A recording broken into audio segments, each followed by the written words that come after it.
पूर्ण नमस्कार, म सुनिल गुप्ता।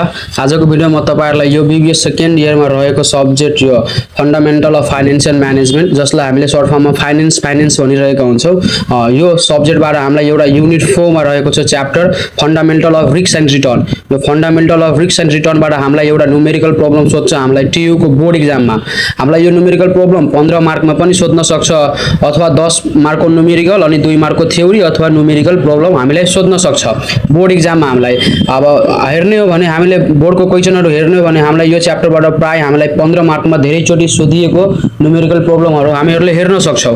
मसँग 5 वर्षको क्वेशन पनि रहेको छ। म यो फर्मुलाहरु डिस्कसन गरेर म यो 5 वर्षको क्वेशनहरुमा रहेको यो च्याप्टरसँग सम्बन्धित सम्पूर्ण न्युमेरिकल प्रब्लमहरु म सल्भ गरेर देखाउनेछु। सुरुमा रहेको छ हाम्रो 2082 सालमा। अब 2082 सालमा हामीलाई यो न्युमेरिकल यो च्याप्टरबाट हामीलाई कति मार्कमा न्युमेरिकल सोधिएको छ भनेर हामीले हेर्न सक्छौं। यो च्याप्टर 2082 सालमा हामी हेर्न सक्छौं हामीलाई कति मार्कमा सोधिएको छ। हामीलाई 10 मार्कमा सोधिएको छ। 10 मार्कमा 2 2 4 4 4 8 8 प्लस 2 गरेर 10 मार्कमा हामीलाई सोधिएको छ यो 2082 सालमा 14 नम्बर क्वेशनमा। यो स्टक वाला क्वेशन हुन्छ। यसमा स्टक हामीले स्टकबाट यो रिटर्न, स्ट्यान्डर्ड डेभिएसन, कोभेरियन्सहरुको कुरा गरेको छ भने हामीले पत्ता लगाउन सक्छौं। यो पोर्टफोलियोहरुको कुरा गरेको छ भने हामीले पत्ता लगाउन सक्छौं कि यो प्रब्लम हामीलाई कुन च्याप्टरबाट सोधिएको छ, फन्डामेन्टल अफ रिस्क एन्ड रिटर्नबाट। त्यसैगरी अब 2081 सालमा हेरौं। 2081 सालमा हामीलाई यो क्वेशन लङमा सोधिएको छ।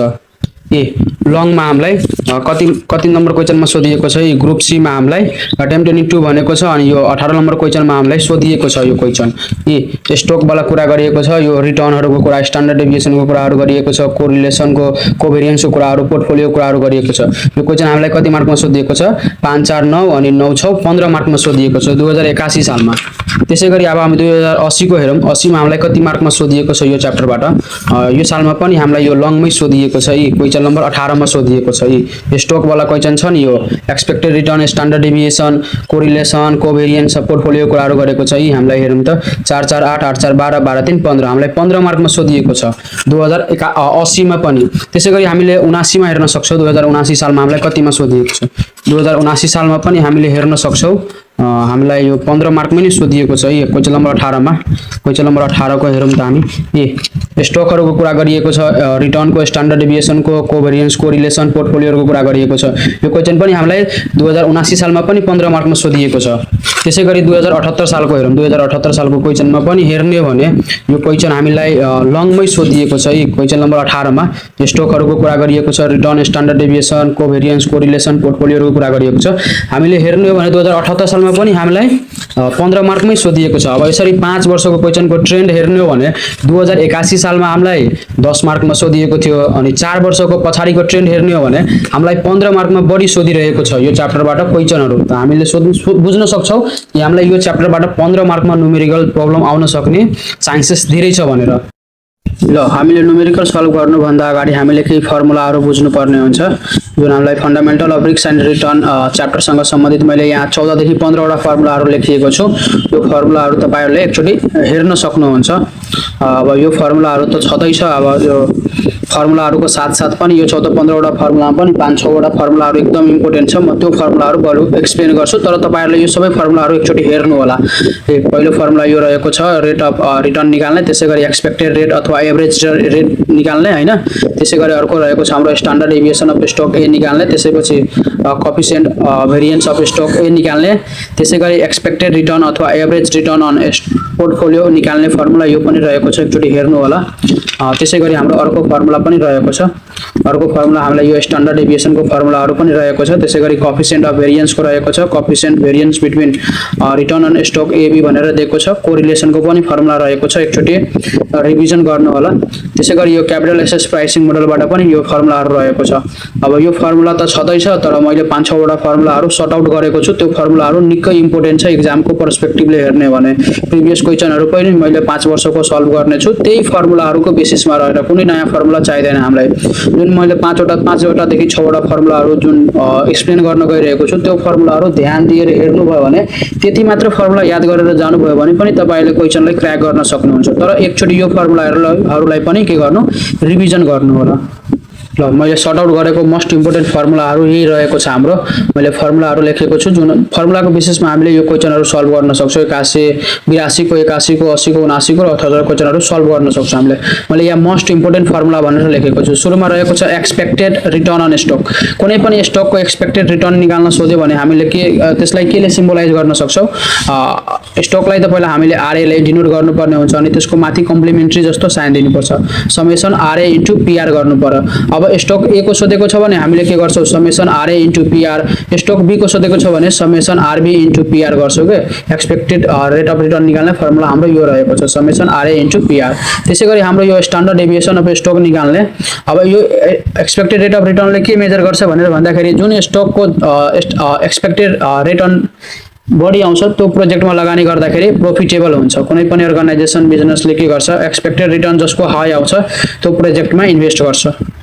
त्यसै गरी अर्को फर्मुला रहेको छ स्ट्यान्डर्ड डेभिएसन। स्ट्यान्डर्ड डेभिएसनले के मेजर गर्छ भनेर भन्दाखेरि रिस्क मेजर गर्छ। यो स्ट्यान्डर्ड डेभिएसन जति कम आउँछ त्यति प्रोफिटेबल हुन्छ प्रोजेक्टहरू अथवा स्टकहरूमा लगानी गर्दाखेरि के हुन्छ? स्ट्यान्डर्ड डेभिएसन जति कम आयो त्यति नै त्यो प्रोजेक्टमा नफा बढी हुन्छ। अब त्यो स्ट्यान्डर्ड डेभिएसन निकाल्ने फर्मुला मैले लेखेको छु यहाँ। स्ट्यान्डर्ड डेभिएसन अफ स्टक ए भनेर यसलाई हामीले केले इन्डिकेट गर्न सक्छौँ? यस्तो लेख्नु पर्यो सिम्बल। यसको फर्मुला रहेको छ हाम्रो यो रुट अन्डर समेसन आरए, यहीबाट फर्मुला डिराइभ भएको छ। Summation RA minus expected return on stock A को हामीले होल स्क्वायर गर्नु पर्यो अनि इन्टु पीआर। पीआर भनेको प्रोबाबिलिटीको डाटा दिएको हुन्छ क्वेशनमा। यो फर्मुला बुझ्दै गर्नु, म हिसाब बनाएपछि थाहा भइहाल्छ। ल हामीले यो फर्मुला लगाउन सक्छौँ। यदि हामीले स्ट्यान्डर्ड डेभिएसन स्टक बी को निकाल्नु छ भने रुट अन्डर समेसन, अब यो आरए को ठाउँमा आरबी लेख्नु पर्यो अनि माइनस अनि expected return on stock A को ठाउँमा expected return on stock B लेख्नु पर्यो अनि होल स्क्वायर गर्नु पर्यो अनि इन्टु पीआर गर्नु पर्यो, प्रोबाबिलिटी गर्नु पर्यो। ल यो रहेको छ दोस्रो फर्मुला। त्यसै गरी covariance between stock A and stock B को लागि हामीले के गर्नुपर्छ? यसलाई त पहिला सिम्बलाइज गरिन्छ सिओबी एबी ले अनि यसको फर्मुला रहेको छ हाम्रै summation RA minus expected return on stock A into अनि फेरि अब बी को लागि गर्ने RB minus expected return on stock B into PR गर्ने, प्रोबाबिलिटी गर्ने। ल त्यसै गरी अर्को फर्मुला रहेको छ हाम्रो यो correlation between stock A and B. Stock A र बी को हामीले कोरिलेसन निकाल्नको लागि कुन फर्मुला लगाउन सक्छौँ? अब हामीलाई कोरिलेसनलाई हामीले यस्तो पी जस्तो सिम्बल दिने, पी जस्तो सिम्बल दिने अनि एबी लेख्ने। अनि यो निकाल्नको लागि हामीले के गर्नुपर्छ? यो जुन कोभेरियन्स छ नि, यो कोभेरियन्स आएको छ, यो कोभेरियन्स एबी लेख्ने अनि डिभाइड के गर्ने स्ट्यान्डर्ड डेभिएसन ए जुन यहाँबाट आएको हुन्छ अनि स्ट्यान्डर्ड डेभिएसन बी पनि त्यसै गरी निकालेको हुन्छ, त्यसैले डिभाइड गरेर निकाल्न सक्छौँ। त्यसै गरी अब पोर्टफोलियो अनुसार हामीले एक्सपेक्टेड रिटर्न निकाल्नु पर्ने हुन्छ अनि स्ट्यान्डर्ड डेभिएसन निकाल्नु पर्ने हुन्छ। अब पोर्टफोलियो भनेपछि एकैचोटि दुईवटा प्रोजेक्टमा लगानी गर्दाखेरि कस्तो आउटकम्स आउँछ भनेर डिटरमाइन गर्न सकिन्छ। अब दुईवटा प्रोजेक्टमा लगानी गर्दाखेरि एक्सपेक्टेड रिटर्न कतिवटा आउँछ भनेर भन्दाखेरि यो क्याल्कुलेट गर्नको लागि अब त्यहाँ हामीलाई त्यो वेटको कुरा गरिएको हुन्छ कि यो प्रोजेक्टको लागि यति पर्सेन्ट छ वेल्थ लगाउने अनि अर्को प्रोजेक्टको लागि यति पर्सेन्ट वेल्थ लगाउने भनेर कुरा गरिएको हुन्छ के। त्यस्तो बेला हामीले एक्सपेक्टेड रिटर्न निकाल्नु पर्दाखेरि हामीले के गर्छौँ? पहिला त्यसरी सिम्बलाइज गर्ने आर एबी लेख्नु पर्यो। आर को माथि कम्प्लिमेन्ट जस्तो साइन दियो भने के देखाउँछ? रिटर्न देखाउँछ। ल यो डब्ल्युए भनेको वेट अफ स्टक ए जुन हामीलाई दिएको हुन्छ क्वेशनमा, म न्युमेरिकल सल्भ गर्दाखेरि थाहा भइहाल्छ। ल डब्ल्युए भनेको weight of stock A into expected return on weight, expected return on stock A जुन यहाँबाट आएको हुन्छ हैन, यहाँबाट आएको हुन्छ प्लस वेट बी भनेको weight of stock B into अनि expected return on stock B जुन यहाँबाट हामीले बी को निकालेको छ भने बी को पनि रिटर्न आइ नै हाल्छ। ल यसरी हामी के निकाल्न सक्छौँ? एक्सपेक्टेड रिटर्न निकाल्न सक्छौँ हैन। अनि पोर्टफोलियो, अब त्यही पोर्टफोलियोमा अब कतिको रिस्क छ इन्भेस्ट गर्दाखेरि? अब रिस्कको कुरा गरेको छ भने कहिलेकाहीँ स्ट्यान्डर्ड डेभिएसन सिधै भन्छ अनि कहिलेकाहीँ रिस्क मेजर गर्न भन्छ के। रिस्क मेजर गर्न भनेको छ भने पनि के बुझ्ने? स्ट्यान्डर्ड डेभिएसन नै निकाल्नु पर्ने छ। अनि यसको लागि मोस्ट युजफुल फर्मुला यो दुईवटा छ, कुनै बेला यो एप्लाई हुन्छ कुनै बेला यो एप्लाई हुन्छ। अब एकचोटि हेरिहालौँ। पहिला त स्ट्यान्डर्ड डेभिएसनलाई यसरी सिम्बलाइज गर्ने अनि दुईवटा प्रोजेक्ट छ, पोर्टफोलियो भन्ने बित्तिकै दुईवटा प्रोजेक्ट आउँछ के, दुईवटा स्टक अनि एबी लेख्नु पर्यो। यसको फर्मुला के छ? WA weight of A into standard deviation of A minus अनि weight of B into standard deviation of B लेख्नु। यहाँ यति मात्र फरक छ के, यहाँ वेटको ठाउँमा वेट अनि यहाँ रिटर्न निकालिरहेको छ अनि यो रिटर्नको ठाउँमा रिटर्न लेखेको छ। यहाँ स्ट्यान्डर्ड डेभिएसन छ त्यही भएर स्ट्यान्डर्ड डेभिएसनको ठाउँमा स्ट्यान्डर्ड डेभिएसन, यहाँ प्लस छ भने यहाँ माइनस दिने, यो प्लस माइनस मात्र फरक छ के। फेरि वेट बी को ठाउँमा वेट बी अनि यो रिटर्नको निकालिरहेको छ त्यही भएर यहाँ रिटर्न लेखेको छ, यहाँ स्ट्यान्डर्ड डेभिएसनको निकालिरहेको छ त्यही भएर यहाँ स्ट्यान्डर्ड डेभिएसन बी लेख्नु पर्यो। पहिलो फर्मुला यो रहेको छ। अर्को फर्मुला रहेको छ root under weight of stock A into standard deviation of A को होल स्क्वायर गर्ने, त्यसपछि प्लस त्यसपछि weight of B into standard deviation of B को होल स्क्वायर गर्ने, त्यसपछि plus 2 into weight of stock A into weight of stock B into covariance of AB जुन यहाँबाट आएको हुन्छ, हामीले यहाँबाट आएको हुन्छ त्यो लेख्ने। यति फर्मुला हामीलाई मोस्ट इम्पोर्टेन्ट छ। म यति फर्मुलाको बेसिसमा 5 वर्षको क्वेशनहरू सल्भ गर्छु। अब कस्तो कस्तो क्वेशन आउँछ, प्राय यही फर्मुलाहरू इम्पोर्टेन्ट छ। यदि क्विक रिभिजन गर्नको लागि तपाईँ खोज्नुहुन्छ भने एक्जामको लागि यति फर्मुलाहरू मात्र कन्ठ गरेर प्र्याक्टिस गर्नुभयो भने हिसाबहरू मजाले मिलाउन सकिन्छ कि यही फर्मुलाहरू प्राय एप्लाई हुने खालको न्युमेरिकल प्रब्लमहरू हामीलाई एक्जाममा सोधिरहेको हुन्छ। ल त्यसो भए अब हामी न्युमेरिकल सल्भ गर्नतर्फ लाग्छौँ। म यहाँ त्रिभुवन युनिभर्सिटी ट्युबाट हामीलाई रेगुलर एक्जाममा सोधिएको छ 2082 सालमा हामीलाई फन्डामेन्टल अफ फाइनेन्सियल म्यानेजमेन्ट यानि कि फाइनेन्सबाट हामीलाई बीबीएस सेकेन्ड इयरमा क्वेशन सोधिएको छ। अब म यो क्वेशनबाट म अब फन्डामेन्टल अफ रिस्क एन्ड रिटर्नबाट हामीलाई कति नम्बरमा क्वेशन सोधिएको छ त्यो क्वेशन पहिला आइडेन्टिफाई गर्छौँ अनि त्यो क्वेशनलाई सल्भ गरेर सिकाउने छु। अब 2082 सालको पहिला क्वेशन सल्भ गर्छु, त्यसै गरी अब 81 को गर्छु, 80 को गर्छु अनि क्रमशः 5 वर्षको क्वेशनहरू म सल्भ गर्दै जानेछु। अब हामीलाई 2082 सालमा फन्डामेन्टल अफ रिस्क एन्ड रिटर्नबाट हामीलाई कति मार्कमा क्वेशन सोधिएको छ हेरौँ हैन। हामीलाई क्वेशन नम्बर कतिमा सोधिएको छ, हामीले कसरी थाहा पाउन सक्छौँ भनेर भन्दाखेरि नि त्यो च्याप्टरबाट सोधिएको छ भने स्टक जस्तो वर्ड दिएको हुन्छ कि स्टकहरूको कुरा गरिएको हुन्छ हैन। अनि त्यसै गरी एक्सपेक्टेड रिटर्नहरूको कुरा, कोभेरियन्सको कुरा, स्ट्यान्डर्ड डेभिएसनको कुराहरू गरेको हुन्छ अनि हामी थाहा पाउन सक्छौँ कि यो च्याप्टरबाट क्वेशन सोधिएको छ भनेर।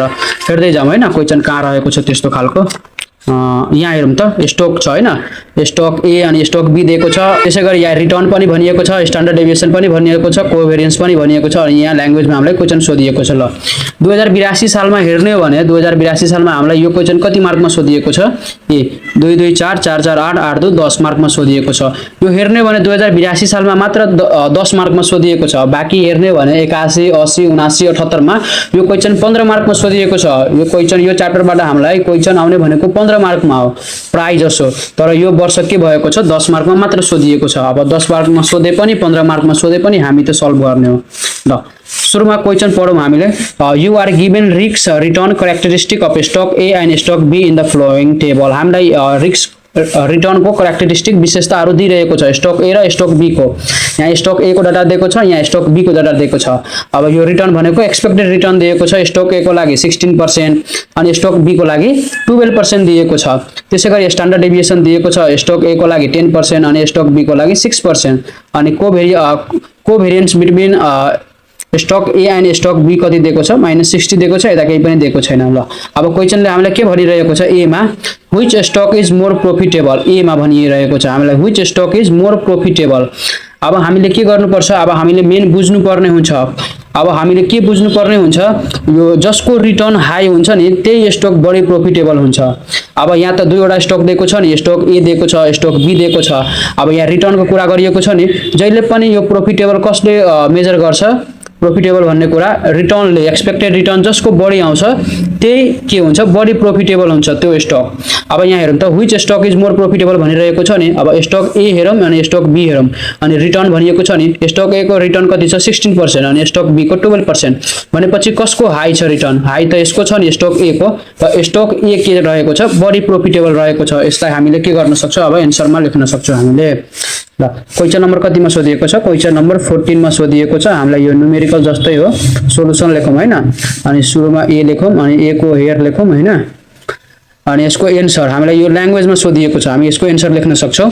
के भनिरहेको छ, which stock is more profitable. हामीले रिजन सहित भन्नुपर्ने हुन्छ कुन स्टक बढी प्रोफिटेबल छ। अनि हामीलाई थाहा भयो नि स्टक ए बढी प्रोफिटेबल छ हैन, किन भनेर भन्दाखेरि यसको रिटर्न बढी छ यसको कम्पेयरमा। त्यही कुरा म लेख्छु यहाँ ल्याङ्ग्वेजमा। अब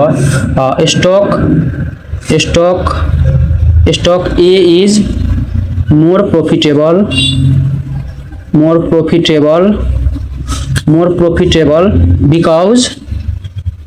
बिकॉज इट प्रोभाइड्स, यसले के देखाइरहेको छ, it provides a higher return. यसले हायर रिटर्न देखाइरहेको छ कति पर्सेन्ट 16% देन स्टक बी, जुन स्टक बी को कति रहेको छ 12%। हामीले यसरी लेख्न सक्छौँ यसको एन्सर। हामीलाई यो एन्सर कति मार्कमा सोधिएको थियो यी 2 लेखेको छ के 2 मार्कको लागि हामीले यति लेख्नु पर्यो ल्याङ्ग्वेजमा हामीले बुझ्यौं नि कसरी भयो स्टक ए मोर प्रॉफिटेबल छ किन भनेर भन्दाखेरि यसले कति देखाइरहेको छ यसको रिटर्न बढी देखाइरहेको छ 16% जुन स्टक बी को कम्पेयरमा बढिरहेको छ हैन ल त्यसैगरी अब अर्को क्वेशन हेरौं which stock is more risky which stock is more risky अनि मैले पहिला नै डिस्कस गरिसकेको छु फर्मुलाको सेक्सनमा रिस्क भन्ने कुरा कसले मेजर गर्छ स्ट्यान्डर्ड डेभिएसनले प्रॉफिट भन्ने कुरा रिटर्नले मेजर गर्छ अनि रिस्क भन्ने कुरा कसले मेजर गर्छ स्ट्यान्डर्ड डेभिएसनले अब हामीले के गर्नुपर्छ के हेर्नुपर्छ अब जसको रिटर्न जसको यो जुन छ नि स्ट्यान्डर्ड डेभिएसन बढी आउँछ नि त्यही मोर रिस्की भयो स्ट्यान्डर्ड डेभिएसनले जहिले पनि के भन्छ नि जसको स्ट्यान्डर्ड डेभिएसन कम आउँछ त्यो प्रोजेक्ट चाहिँ बढी प्रॉफिटेबल हुन्छ एक्सपेक्टेड रिटर्न को अनुसार त रिटर्न जति बढी आयो भने त्यो प्रॉफिटेबल भयो तर स्ट्यान्डर्ड डेभिएसन को अनुसार त्यसको रिटर्न कम आउनु पर्यो के कम तर हेरौं त यहाँ अब कुन रिस्की भनेको त नुकसानमा जानु हो नि नुकसानमा जानु हो अब स्टक ए र स्टक बी मा हेरौं कसको बढी रहेको छ नुकसानमा जानको लागि त रिस्की हुनको लागि त बढी हुनु पर्यो नि यदि प्रॉफिटेबल भनेको भए कम हेर्नु पर्थ्यो हैन कम हेर्नु पर्थ्यो यसको कम छ यो प्रॉफिटेबल भयो तर अहिले रिस्की भनिरहेको छ अब रिस्कीको लागि के हेर्नुपर्छ बढी कसको बढी हो अब स्टक ए को कति छ 10% स्टक बी को त 6% यसको तुलनामा यसको बढी छ भनेपछि स्टक ए नै के हो मोर रिस्की हो अब हामी लेख्न सक्छौं यसलाई पनि लेख्न सक्छौं बी को आन्सर हाम्रो के रहेको छ stock A is more risky भनेर लेख्न सक्छौं stock A is more risky because यो किन रिस्की हो भनेर भन्दाखेरि बिकज इट्स स्ट्यान्डर्ड डेभिएसन कति रहेको छ 10% इज हायर को भन्दा हायर रहेको छ हायर देन स्टक बी जसको रहेको छ 6% यसरी हामी लेख्न सक्छौं यसको आन्सर पनि हामीले यसरी लेख्न सक्छौं ल यो गरे बापत पनि हामीले कति पाए 2 2 4 4 मार्क हामीले ग्र्याब गरिसक्यौ त्यसैगरी अब हामीलाई सी मा के भनिरहेको छ if you form a portfolio of stock A and B comprising 60% wealth in stock A के भनिरहेको छ यदि हामीले पोर्टफोलियो क्रिएट गर्यो भने ए र बी को हामीले के भनेको छ 60% वेट दिइरहेको छ स्टक ए को लागि and the rest in stock B अनि जम्मा पर्सेन्ट कति हुन्छ 100% मा स्टक ए ले कति पायो 60% त भनेपछि बाँकी कति भयो 40% स्टक बी ले पाउँछ अब calculate the risk and return on your portfolio अब पोर्टफोलियो अनुसार के भनिरहेको छ रिस्क एन्ड रिटर्न क्याल्कुलेट गर भनेर अब हामीलाई थाहा छ अब हामीले कसरी क्याल्कुलेट गर्न सक्छौं सी लेखौं हैन सी मा हियर लेखौं हैन अनि हामीलाई के क्याल्कुलेट गर्न भनिरहेको छ calculate the risk and return on your portfolio अब हेरौं त रिस्क एन्ड रिटर्न क्याल्कुलेट गर्नको लागि अब हामी के गर्नु पर्छ पहिला त लेख्नु पर्यो calculation of portfolio return and risk भनेर लेख्नु पर्यो अनि सुरुमा हामी के क्याल्कुलेसन गर्छौं सुरुमा हामी पोर्टफोलियो रिटर्न क्याल्कुलेट गर्छौं पोर्टफोलियो रिटर्न अनि पोर्टफोलियो रिटर्न निकाल्नको लागि हामीलाई त फर्मुला थाहा छ नि हामी यसको रिटर्न निकाल्नको लागि मैले त्यतिखेर डिस्कस गरेको थिए नि हामीलाई वेट दिएको हुन्छ के अनि वेट दिएको बेला के गर्नुपर्छ हामीले डब्ल्युए वाला लगाउनु पर्छ वेट अहिले त वेट दिएको छ नि यी पर्सेन्टमा वेट दिएको छ वेट दिएको बेला हामीले के गर्नुपर्छ डब्ल्युए वाला लगाउनु पर्छ डब्ल्युए इन्टु आरए प्लस डब्ल्युबी यहाँ दुईवटा स्टक छ नि ए छ बी छ त्यही भएर मैले डब्ल्युबी लेख्छु डब्ल्युबी इन्टु आरबी अब यसको हामी लेख्न सक्छौं ए को लागि कति पर्सेन्ट भनिरहेको छ ए को लागि हामीलाई 60% भनिरहेको छ नि अब 60 लाई हामी 100 ले डिवाइड गरेपछि कति आउँछ 0.6 इन्टु अब हामीलाई यसको कति दिएको छ रिटर्न यसको लागि रिटर्न हामीलाई कति दिएको छ 16% दिएको छ नि 16% यो स्टक ए को लागि अब यो 16 लेख्छु इन्टु प्लस अब डब्ल्युबी भनेको अब यसको स्टक बी को लागि रिटर्न कति छ यहाँ रेस्ट भनिएको छ नि बाँकी चाहिँ रेस्ट जति बाँकी बच्छ त्यो स्टक बी को लागि हो त 60 गइसकेपछि बाँकी कति भयो 40 भयो अब 40 लाई हामी के गर्छौं 100 ले डिवाइड गरेपछि कति आउँछ 0.4 आउँछ अनि एक्सपेक्टेड रिटर्न यसको लागि कति दिएको छ हामीलाई 12% अनि 12 लेख्छौं हामी ल अब यसलाई हामीले के गर्छौं अब यसलाई हामीले क्याल्कुलेट गर्न सक्छौं क्याल्कुलेटरले ल क्याल्कुलेट गर्दाखेरि अब कति आइरहेको छ हेरौं 0.6 इन्टु 16 कति आयो 9.6 प्लस ल अब यो गर्दाखेरि 0.4 इन्टु 12 यो गर्दाखेरि कति आइरहेको छ हामीलाई 4.8 आइरहेको छ ल 4.8 अब यो दुवैलाई म एड गर्छु 9.6 प्लस 4.8 गर्दाखेरि कति आइरहेको छ हामीलाई 14.4% आइरहेको छ ल हाम्रो यो पनि भयो सी को पनि भयो सी को हामीले के रिटर्न क्याल्कुलेट गर्यो अनि अर्को हामीलाई के पनि क्याल्कुलेट गर्नु छ यसको रिस्क पनि क्याल्कुलेट गर्नु छ अब यो रिटर्न भनेकै रिटर्नको लागि हामीले यो एक्सपेक्टेड रिटर्न भयो के अनि रिस्कको लागि हामीले के गर्छौं स्ट्यान्डर्ड डेभिएसन निकाल्छौं दुईमा हामी गर्न सक्छौं पोर्टफोलियो रिस्क क्याल्कुलेट गर्न सक्छौं अनि पोर्टफोलियो रिस्क क्याल्कुलेट गर्नको लागि हामीलाई त फर्मुला थाहा छ नि हामीलाई त फर्मुला थाहा छ यो क्याल्कुलेट स्ट्यान्डर्ड डेभिएसन यसको निकाल्नको लागि हामी के गर्छौं स्ट्यान्डर्ड डेभिएसन पोर्टफोलियोको स्ट्यान्डर्ड डेभिएसन एबी लेख्न सक्छौं अनि यसको फर्मुला जुन वेट दिएको बेला मैले वेट वाला फर्मुला भनेको थिए नि डब्ल्यू वाला त्यही फर्मुला लगाउँछौं अब डब्ल्यू स्क्वायर हामी स्टक ए को इन्टु त्यसपछि स्ट्यान्डर्ड डेभिएसन ए को स्क्वायर गर्छौं त्यसपछि प्लस फेरि वेट स्क्वायर हामी बी को गर्छौं अनि फेरि स्ट्यान्डर्ड डेभिएसन को स्क्वायर गर्छौं बी को लागि अनि प्लस हामी 2 गर्छौं इन्टु त्यसपछि हामी फेरि के गर्छौं W weight A into weight B अनि प्लस सीओभी एबी गर्छौं हामी सीओभी एबी कोभेरियन्स एबी दुवैको लागि ल अब हामी यसमा के गर्ने पोस्टिङ गर्दै जाने हो हामी यसमा के गर्दै जाने अब पोस्टिङ गर्दै जाने अब हाम्रो कति कति रहेको छ अब यसको लागि वेट कति छ यसको स्टक ए को त वेट कति छ 0.6 थियो अब 0.6 को के गर्नु पर्यो स्क्वायर गर्नु पर्यो हैन त्यसैगरी इन्टु अनि स्ट्यान्डर्ड डेभिएसन कति थियो स्टक ए को लागि स्ट्यान्डर्ड डेभिएसन हामीलाई क्वेशनमा दिएको थियो नि स्ट्यान्डर्ड डेभिएसन स्टक ए को लागि कति दिएको छ 10 अनि 10 को हामी के गर्छौं स्क्वायर गर्छौं प्लस त्यसैगरी यसको वेट कति थियो बी को लागि वेट त हामीलाई 40 थियो नि 40% त यही 0.4 को हामी स्क्वायर गर्छौं इन्टु अनि यसको लागि स्ट्यान्डर्ड डेभिएसन कति छ स्टक बी को लागि 6% छ अनि हामी के गर्छौं 6 को स्क्वायर गर्छौं प्लस अब हामी यो फर्मुला को 2 को 2 लेख्छौं हैन 2 को 2 लेख्छौं अनि वेट कति रहेको छ ए भनेको 0.6 अनि बी को रहेको छ 0.4 plus COB AM covariance of AB हामीलाई यहाँ दिएको छ के covariance of stock A and B भनेर -60 दिएको छ यही -60 हामी के गर्छौं यो -60 लेख्छौं हामी ल अब यति गरिसकेपछि अब हामी यसलाई के गर्न सक्छौं अब हामीले यसलाई पहिला लेखौं हैन 0.6 को स्क्वायर गर्छौं म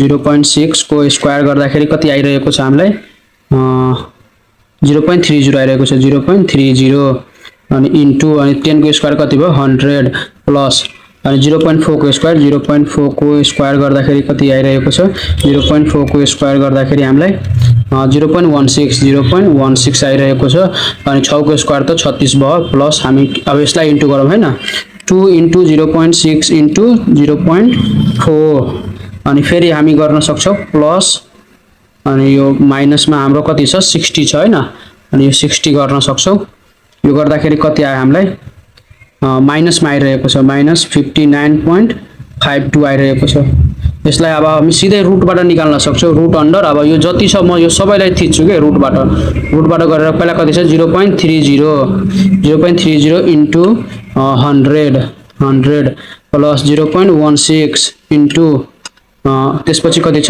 36 भयो हैन त्यसपछि के छ प्लस त्यसपछि ब्र्याकेटमा हामीलाई छ -59.52 ल यो सब गर्दाखेरि हामीलाई कति आइरहेको छ 3.6% आइरहेको छ 3.6% भनेर हामीले लेख्न सक्छौं ल अब अरु हामीलाई के भनिएको छ यसमा हेरौं त अब हामीले अरु के भनिएको छ अब यो पनि सक्यो हैन अब हामी डी मा हेरौं के भनिरहेको छ which investment would you prefer तपाईले कुन इन्भेस्टमेन्ट रुचाउनुहुन्छ स्टक ए लाई कि बी लाई कि पोर्टफोलियो लाई स्टक ए और बी और द पोर्टफोलियो वाइ त्यही भनिरहेको छ स्टक ए रुचाउनुहुन्छ कि बी कि पोर्टफोलियो किन त्यो एन्सर भन्नुहोस् अनि हेरौं त हामीले कसको बेसिसमा चुज गर्छौं रिटर्न हाई हुनु पर्यो अनि रिस्क लो हुनु पर्यो यसको हेरौं त रिटर्न कति छ 16% अनि रिस्क कति छ स्ट्यान्डर्ड डेभिएसनले रिस्क देखाउँछ रिस्क भनेको कति छ 10% अनि यसको रिटर्न हेरौं त 12% अनि रिस्क छ 6% अब यसको लागि हेर्ने भने यसको रिटर्न धेरै छ अनि यसको रिस्क चाहिँ थोरै छ यसको हेर्ने भने रिटर्न थोरै छ तर यसको रिस्क के छ हाई छ। अब पोर्टफोलियोमा हेरौँ हैन, पोर्टफोलियो हेरौँ त पोर्टफोलियोको के रहेको छ, पोर्टफोलियोको रिटर्न रहेको छ 14.4 अनि रिस्क के रहेको छ 3.6%। रिटर्न हेर्दाखेरि राम्रै छ त। अब यिनीहरुमा अलिकति यसको रिटर्न बढी छ तर यसको रिस्क पनि धेरै छ नि। अब यसलाई त जिति नै सकेको छ, यसको त यो भन्दा यसलाई स्टक बीलाई त बिट नै गरिसकेको छ रिटर्नमा पनि अनि रिस्क त कमै छ नि। रिटर्नमा त जिति नै सकेको छ, 12 भन्दा माथि छ अनि रिस्क त जहिले पनि थोरै हुनुपर्छ। अब 6 भन्दा थोरै छ। अब स्टक ए को लागि हेर्दाखेरि यसको रिटर्न बढी छ तर यसको रिस्क के छ धेरै छ के।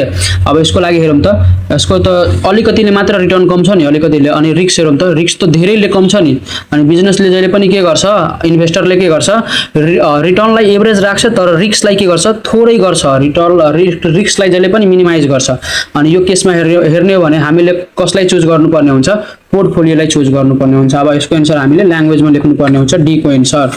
अब डी को एन्सर हामीले कसरी लेख्न सक्छौँ, पहिला त हामीले कन्सेप्ट बुझ्यो नि, कन्सेप्ट बुझ्नु पर्यो, त्यसको बेसिसमा हामी लेख्न सक्छौँ। अब डी को एन्सर हामीले लेख्न सक्छौँ कसरी भनेर भन्दाखेरि हामीलाई भनिरहेको छ के कुन प्रिफर गर्नुहुन्छ अनि हामीले कसरी लेख्न सक्छौँ, आई वुड प्रिफर, म रुचाउँछु भनेर I would prefer the portfolio. हामीले पोर्टफोलियो निकाल्यो नि अनि पोर्टफोलियो हेर्दाखेरि राम्रो छ, आई वुड प्रिफर पोर्टफोलियो। किन वाइ पनि भनेको छ क्वेशनमा, बिकज इट्स प्रोभाइड्स, यसले के प्रोभाइड्स गरिरहेको छ, रिलेटिभली अरूको तुलनामा के रिलेटिभली हाई रिटर्न छ के, हाई रिटर्न अफ कति छ यसको रिटर्न 14.4% विथ के छ लोएस्ट रिस्क छ, लोएस्ट रिस्क कति रहेको छ, लोएस्ट रिस्क अफ 3.6%। हामीले यसरी यसको एन्सर लेख्न सक्छौँ। आई वुड प्रिफर पोर्टफोलियो, हामीले पोर्टफोलियोलाई रुचाउँछौँ, दुईटा स्टकमा लगानी गर्न रुचाउँछौँ। किन भनेर भन्दाखेरि यसले के प्रोभाइड गरिरहेको छ, हाई रिटर्न प्रोभाइड गरिरहेको छ जुन 14.4% छ, एज वेल एज यसको के पनि छ, यसको विथ लोएस्ट रिस्क रहेको छ, रिस्क कति रहेको छ 3.6। यसरी हामीले गर्यो भने 10 मा 10 मार्क पाउन सक्छौँ। ल